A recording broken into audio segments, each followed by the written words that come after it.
Comme indiqué, je travaille à la Fédération des conservateurs d'espaces naturels et je vais tâcher de vous parler des grands enjeux autour de la maîtrise foncière et du potentiel que les obligations réelles environnementales revêtent dans cette stratégie, en tout cas sur la préservation de la biodiversité. Avant de vous parler de ça, je voudrais juste vous... Alors, voilà. Vous rappeler le réseau des conservateurs d'espaces naturels. Vous connaissez probablement le conservatoire d'espaces naturels de PACA, mais le réseau à l'échelle française, c'est 22 conservatoires, une fédération, un fonds de dotation et qui sera bientôt une fondation reconnue d'utilité publique. En tout cas, c'est tout le mal que l'on se souhaite.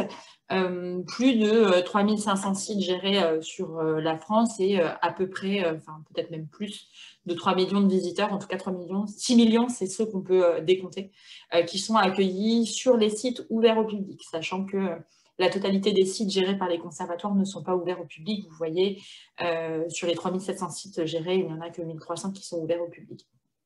Tout ça pour vous dire que le réseau a une connaissance, en tout cas d'un gestionnaire d'espaces naturels qui a une légitimité sur la France et dont l'action repose sur 5 piliers, la connaissance, la protection, la gestion, la valorisation et l'accompagnement des politiques publiques et des acteurs. En fait, tous ces piliers, toutes ces actions sont imbriquées les unes dans les autres. Donc ça, c'est assez important pour nous pour avoir une action territorialement ancrée et du coup durable. Et parmi les actions qu'il y a à mener pour avoir une politique de préservation de la biodiversité durable, il y a tout ce travail autour du foncier et je dénomme comme une action foncière en ce qu'elle comprend et la maîtrise foncière et la maîtrise d'usage. Mais ce qu'il est important de retenir, c'est que nous sommes des associations. Nous ne disposons aujourd'hui d'aucun outil exorbitant de droit commun, comme des droits de préemption, de sorte que l'on utilise et on mobilise l'ensemble des outils que le droit met à la disposition du plus grand nombre. Et c'est une des raisons pour lesquelles on a tenté d'expérimenter, enfin plus que tenté, on a expérimenté le dispositif obligation réelle environnementale dont je vous parlerai dans un deuxième temps. Ce qui est important, c'est d'avoir en tête cet enjeu autour du foncier. On parle souvent de maîtrise foncière. Ça peut paraître évident, mais qu'est-ce que ça recouvre? En fait, ça veut juste dire devenir propriétaire de terre. C'est assez simple et basique. C'est un grand mot pour dire devenir propriétaire. Pourquoi est-ce que c'est intéressant et aussi important? Je vous ai fait juste une petite genèse. Alors, c'est le côté juriste et universitaire qui reprend le dessus. Mais juste pour se rappeler que le droit de propriété tel qu'on le conçoit et tel qu'on le vit aujourd'hui, c'est un héritage de la Révolution française et qu'il est conçu comme un droit fondamental. On comprend donc tout l'absolutisme qu'il y a derrière le droit de propriété et l'importance que ça revêt pour un propriétaire, on verra après. Et le Code civil, l'article qui définit notamment ce qu'est de quoi se compose ce droit de propriété. Donc c'est l'article 544 du Code civil que vous pouvez voir apparaître. Ce qu'il faut avoir en tête, c'est que la rédaction qui est encore en cours, qui a lieu aujourd'hui, c'est celle de 1804. 1804, on n'est quand même pas très très loin de la Révolution. Donc c'est vraiment pour que vous ayez en tête cet enjeu et le fait que voilà, on arrive sur quelque chose qui est assez costaud, un droit protégé, qui a bien sûr des petits encadrements, mais par principe protégés. Les encadrements, ils viennent de deux sources. La loi, et donc avec toute notre dans le respect de la Constitution, donc un vote, le Parlement, l'expression des représentants du peuple. Et puis, ça peut être aussi, je me rends compte, j'ai fait une belle faute d'orthographe, ça peut être aussi le choix d'un propriétaire, d'encadrer volontairement l'usage de sa propriété pour des raisons qui lui appartiennent, qui peuvent être liées à une activité économique ou même un enjeu aujourd'hui de préservation de la biodiversité. C'est d'ailleurs dans ce cadre-là qu'on a beaucoup de conventions avec des propriétaires privés qui souhaitent mettre leur propriété au service finalement du patrimoine commun de la nation, qui est l'environnement, pour faire très générique. Donc l'enjeu autour de la propriété dans une logique de préservation de la biodiversité, il est double en fait. Pourquoi on s'intéresse à cette propriété? On l'a bien vu.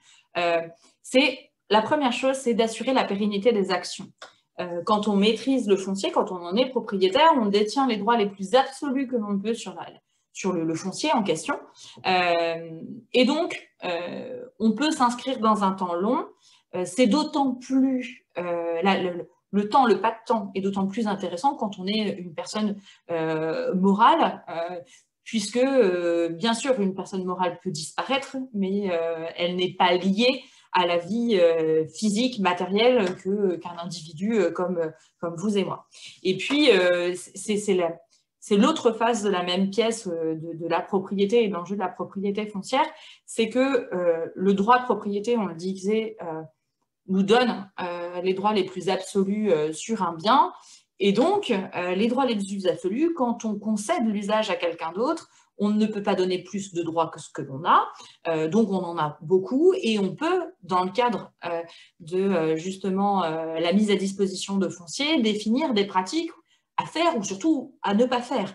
Et c'est dans cet enjeu, en fait, c'est un, porter le foncier, et deux, pouvoir être vraiment pilote sur les actions qui seront menées, tout ça avec un objectif, hein, puisque là on est dans la maîtrise foncière pour l'enjeu de préservation de la biodiversité, c'est préserver le patrimoine commun de la nation et l'environnement. Et cette expression-là de patrimoine commun de la nation et de l'environnement, j'ai mis enjeu supérieur de préservation de l'environnement, c'est pas juste une conviction, c'est l'état du droit. Quand on lit la charte de l'environnement ou même le premier article du code de l'environnement, on se rend bien compte que l'environnement, la biodiversité, composent le patrimoine commun de la nation, qui mérite une protection singulière. Alors, comment on arrive à maîtriser le foncier? Il n'y a pas 46 000 chemins, hein, il n'y a que trois grandes façons de devenir propriétaire. Soit on achète à l'amiable, donc là, la façon la plus classique qui existe. Il y a aussi une acquisition par voie de préemption. Alors, acquisition, quand je le mets dedans, c'est le fait de devenir propriétaire. On peut acquérir à l'amiable et recevoir un don de foncier, on le met dans cette grande enveloppe. Hein. Donc, on peut acquérir par voie de préemption. Et la préemption étant une prérogative exorbitante du droit commun, en ce sens qu'elle n'est pas ouverte à tout le monde, la loi encadre les personnes qui peuvent bénéficier de ce droit-là et surtout les objectifs pour lesquels ces personnes peuvent mobiliser ce droit de préemption. C'est ce que vous connaissez aujourd'hui avec des collectivités, mais aussi avec la SAFER, pour lequel, en fait, les objectifs de préemption sont définis par la loi.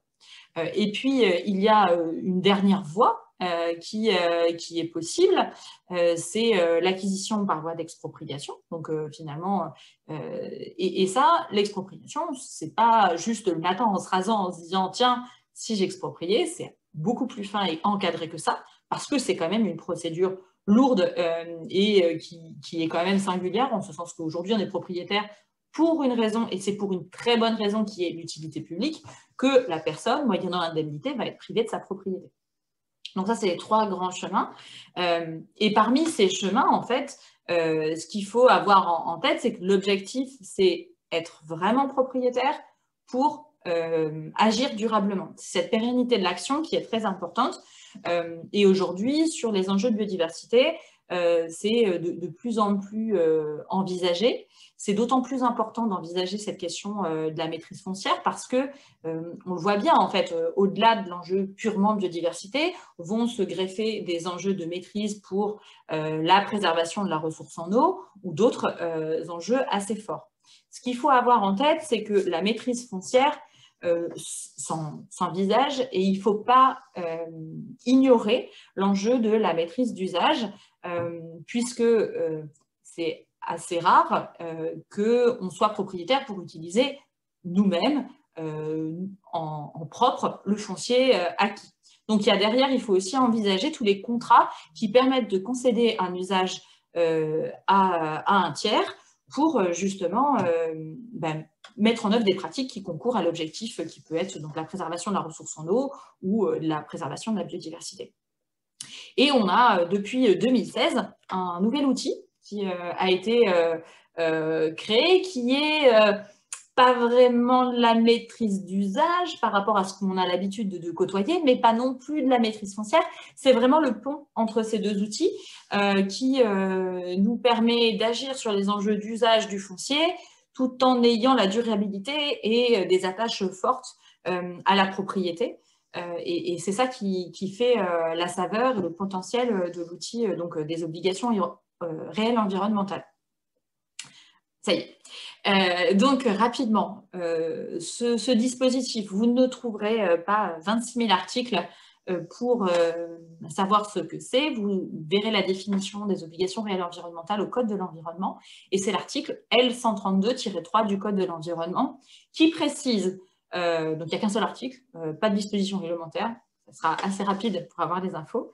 C'est un contrat par lequel un propriétaire, d'ailleurs qu'il soit privé ou public, va se créer des obligations de faire ou de ne pas faire qui vont être attachées aux biens immobiliers, c'est en ça qu'elles sont réelles, avec pour finalité, on va prendre à ce stade quelque chose d'assez léger, c'est la préservation de l'environnement. Donc globalement, un propriétaire décide de se dire, moi sur ma propriété, je m'impose des pratiques, qu'elles soient des pratiques actives ou passives, et je m'engage à faire ou ne pas faire quelque chose pour un enjeu de préservation, alors on le verra, de biodive ou de fonction écologique. C'est ça qui est intéressant, c'est une démarche volontaire. Le propriétaire donc s'engage, il peut s'agir de tout propriétaire, qu'il s'agisse d'un particulier, personne physique, d'une personne morale ou d'une collectivité, c'est ce que je vous ai mis en personne de droit privé ou de droit public. Attention, si c'est une collectivité ou une personne de droit public, il faut faire attention à une seule chose, c'est que le foncier sur lequel les obligations réelles environnementales vont être constituées ne doit pas être dans le domaine public. La nature même du domaine public, ses caractéristiques font qu'il n'est pas possible d'utiliser l'outil ORE. On peut constituer des droits réels, mais les droits réels que l'on va constituer sur du domaine public sont strictement définis et listés par le Code général de la propriété des personnes publiques et les ORE n'en font pas partie. Peut-être qu'un jour, mais en tout cas, en l'état actuel du droit, ce n'est pas possible. Voilà, donc le propriétaire, finalement, on embrasse de nombreuses situations. Je vous disais que le propriétaire s'engage. Ce qui est important de retenir, c'est que le propriétaire, il ne s'engage pas tout seul. Un contrat suppose d'être au moins deux, donc deux personnes. L'autre personne avec laquelle le propriétaire va signer, ce qu'on va appeler sous le vocable de co-contractant, il y a trois familles de personnes qui peuvent signer une ORE avec un propriétaire. Ce qu'on sait, c'est qu'une personne physique ne peut pas signer une ORE avec une autre personne physique ou avec un propriétaire. Une collectivité publique peut signer un contrat portant obligation réelle environnementale. Un établissement public ou une personne morale de droit privé agissant pour la protection de l'environnement. Ces trois familles de personnes, c'est ce qu'on a souvent appelé le garant environnemental. En fait, pour les établissements publics et la personne morale de droit privé, la qualification de agissant pour la protection de l'environnement ne renvoie à rien de strictement défini par la loi. Pour autant, on voit bien l'idée qui est de dire des personnes qui ont une habitude ou des compétences sur cette thématique-là. Il est vrai que sur une obligation réelle environnementale, on envisagerait assez peu la PHP, par exemple, qui est un établissement public, pour signer un contrat d'obligation réelle environnementale avec un particulier. Sa compétence n'est pas celle de l'environnement. Donc là, il y a une logique. Et puis pour les collectivités, finalement, elles concourent à l'intérêt général, elles agissent dans l'intérêt général, et l'intérêt général comprend en son sein la logique de protection de l'environnement. Donc ça c'est assez important. C'est l'une des petites, sur les deux dernières personnes, établissements publics ou personnes morales de droit privé, le agissant pour la protection de l'environnement, le fait que ça ne renvoie à rien de strictement défini, ouvre le champ des possibles et nous appelle, et vous appelle, vous qui allez mobiliser ou qui pouvez accompagner la mobilisation de cet outil, à être très vigilant dans le choix et l'identification de la personne qui va signer le contrat avec le propriétaire. Puisque, je vous le disais, il n'y a pas que le propriétaire qui s'engage, le co-contractant va aussi s'engager à faire ou pas faire quelque chose, plutôt à faire, avec le propriétaire. Et les obligations qui naissent du contrat peuvent avoir l'une ou l'autre des finalités qui sont présentées sur la diapo, c'est-à-dire le maintien, la conservation, la gestion ou la restauration d'éléments de biodiversité ou de fonctions écologiques. Donc, on voit que le texte a voulu balayer large, pas seulement les petites bêtes, mais aussi les fonctions écologiques de sites qui permettent aux petites bêtes ou aux petites plantes de venir s'y épanouir, s'y développer. Ce qui est important de retenir, et c'est pour ça que c'est intéressant cet outil, ce que je vous disais, il fait le pont entre les deux rives, entre maîtrise foncière et maîtrise d'usage, c'est que les obligations qui sont attachées, que l'on a définies dans le contrat d'ORE, sont attachées au foncier. Et elles vont suivre le bien en quelques mains qu'il se trouve. En d'autres termes, si demain vous vendez la propriété, vous avez par exemple indiqué que vous souhaitiez que la mare ou les haies ne soient pas taillées de telle période pendant telle période de l'année parce qu'une espèce d'oiseaux intéressante y niche, c'est la période de reproduction et on les laisse tranquilles. Eh bien, si demain vous vendez ou vos enfants héritent de votre propriété, les propriétaires successifs devront respecter ce que vous avez attaché au bien. Et c'est ça qui est très intéressant, c'est une sorte de servitude, mais qui n'est juridiquement pas une servitude, mais qui ressemble beaucoup. Et c'est cet attachement au foncier qui rend l'outil intéressant et cette ouverture, c'est-à-dire que le fait d'avoir une ouverture sur du maintien, conservation, gestion, voire de la restauration, nous permet d'envisager l'utilisation de l'ORE dans une logique patrimoniale, qui est la logique que le réseau des conservatoires d'espaces naturels a entendu privilégier, mais aussi vous pouvez l'utiliser pour accompagner des politiques publiques, notamment à tout ce qui est autour de la question des captages en eau potable et parfois même mobiliser quand la maîtrise foncière est très compliquée dans des logiques de mise en œuvre de la séquence ERC. Donc voilà, ça c'est pour ça que c'est intéressant, en tout cas ça nous semble intéressant à développer. Alors je vous ai mis pourquoi on les a utilisés. Rapidement, effectivement, ça a été cet accompagnement patrimonial des propriétaires, privés comme publics, pour assurer finalement une destination écologique, ou en tout cas une valeur écologique à du foncier, et l'affirmer, l'attacher au foncier, autrement que par une simple décision qui n'aurait pas forcément de valeur juridique impérative. Ce qui est intéressant, c'est qu'il faut envisager l'outil ORE comme étant dans un panel d'outils, et il peut être utile dans certaines situations, mais pas dans toutes, et il est intéressant de l'envisager, en fait, de l'intégrer dans les outils mobilisables pour les stratégies foncières au service de la biodiversité, mais il ne résoudra pas tous les problèmes. Je vous spoil la fin de mon support de présentation, mais il ne résoudra pas tous les problèmes qu'il y a, mais en tout cas, il a le mérite d'une solidité et d'une force juridique assez élevée, puisque la forme de ce contrat, je vous ai évoqué que c'était transmis, la forme de ce contrat, c'est un acte authentique, donc acte notarié ou acte administratif, authentique administratif, avec une publication de ce contrat au fichier immobilier, ce qui fait que toute personne qui demandera un état hypothécaire du chef de ses parcelles, qui voudra rédiger un acte, et tout notaire notamment, ne pourra pas passer à côté de cette information parce que la publicité foncière permettra de récupérer cette info et du coup de transmettre notamment ces prescriptions, en tout cas, pour la préservation de la biodiversité. Donc c'est ça qui est assez intéressant.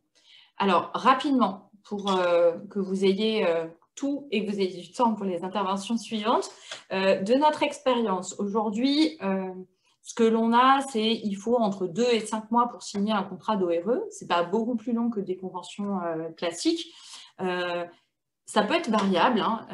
La première chose, c'est déjà, la première étape, c'est de rencontrer le propriétaire, la rencontre entre le propriétaire et le co-contractant, l'identification des enjeux écologiques qu'il peut y avoir sur le foncier et la discussion en fait avec le co-contractant et éventuellement un usager du foncier, qui peut être un exploitant agricole, sur quelles sont les pratiques et les obligations que l'on peut attacher au foncier pour répondre à l'objectif que l'on aura défini, qui peut être, par exemple, de préserver une espèce emblématique. Je pense notamment, pour avoir travaillé il n'y a pas très longtemps sur une ORE, sur la tortue d'Hermann, par exemple.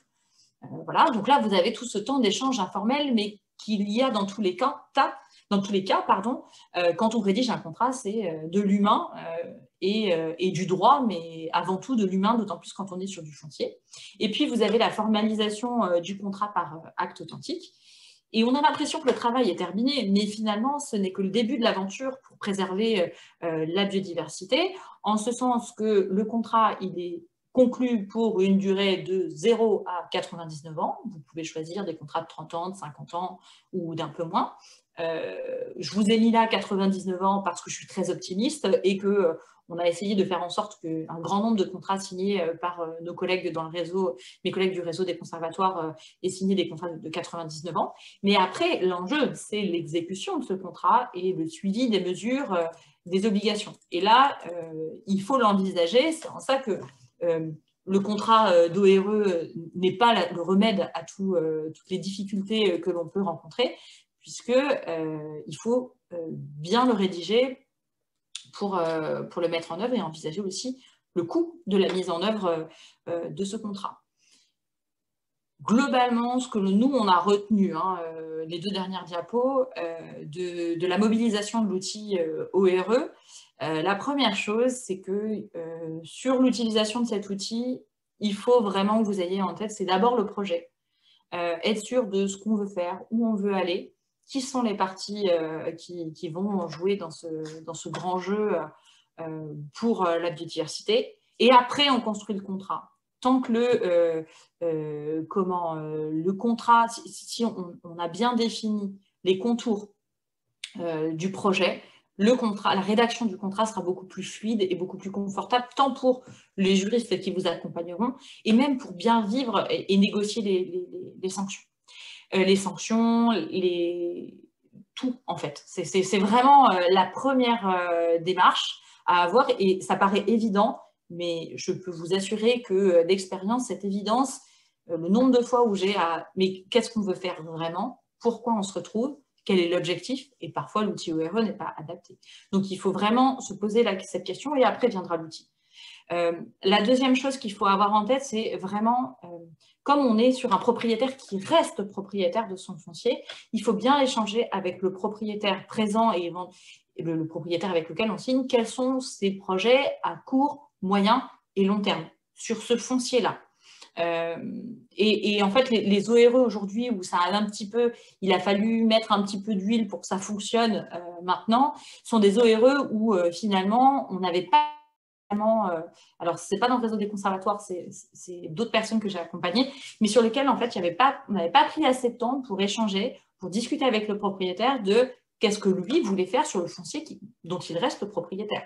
Et ça, c'était important parce que de bien connaître le projet dans sa globalité, les projets du propriétaire nous permettent notamment de construire des obligations adaptées, des obligations en phase avec un éventuel usager du foncier et aussi des sanctions qui vont s'appliquer, puisque la particularité de l'ORE, c'est que c'est un contrat et que la personne qui viendra tirer les oreilles, ce sera l'une des parties au contrat, et que si on n'est pas d'accord, on ira chercher les sanctions qui sont prévues dans le contrat, et s'il n'y a pas de sanctions prévues au contrat, on ira voir le juge. D'où l'enjeu sur la rédaction. C'est très important de prendre du temps pour bien rédiger le contrat, mais aussi pour bien baliser les contours du projet dans lequel l'ORE est mobilisé. Donc, envisager les révisions, les sanctions, et je vous l'évoquais tout à l'heure rapidement, c'est tout le coût du suivi pour la bonne exécution du contrat. Un contrat sans sanction, ça n'a pas trop d'intérêt, mais de même, un contrat sur lequel on n'envisage pas un coût pour vérifier que ce à quoi on s'est engagé a bien lieu, ça n'a pas grand intérêt. Donc, il faut être vigilant là-dessus, et c'est d'ailleurs une des raisons pour lesquelles le réseau des conservatoires a certes signé de nombreuses ORE et aujourd'hui en train de réfléchir à plusieurs projets, mais parce qu'il y a un travail, mais on ne répond pas à toutes les sollicitations, parce qu'il y a la démarche du réseau qui est est-ce que l'on est en capacité, est-ce que ça correspond à nos orientations scientifiques notamment, et est-ce qu'on est en capacité derrière d'assumer le contrat. Si on le fait, c'est pour le faire bien. Voilà, enfin, très schématique. Voilà. En tout cas, ce qui est assez intéressant, nous, globalement, au bout de 3 ans, là, ce que je peux vous dire, au bout de 3 ans présentation. C'est juste que c'est un outil qui est très intéressant puisque vous pouvez l'utiliser pour la préservation de la biodiversité, que ce soit volontaire ou pas. Si vous êtes dans une logique de politique publique, vous pouvez l'utiliser. Et puis, ça nous peut permettre d'avoir des enjeux de préservation de la biodiversité dans un premier temps sans avoir à passer directement sur de la maîtrise foncière. Donc, on est vraiment sur un pont entre tous ces outils. Voilà. Rapidement, je voulais pas, je sais plus